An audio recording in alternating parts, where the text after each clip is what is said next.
Hello everyone.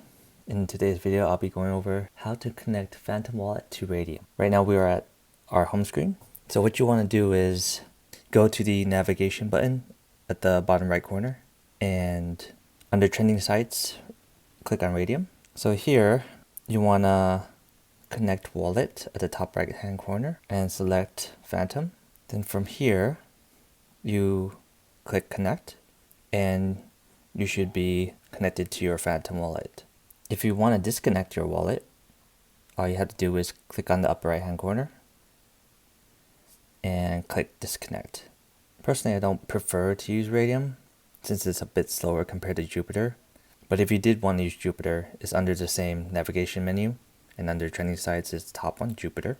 And here, same thing, you would connect your wallet in the upper right hand corner and use Jupiter that way. So that's basically how to connect your Phantom wallet with Raydium. Thank you for watching.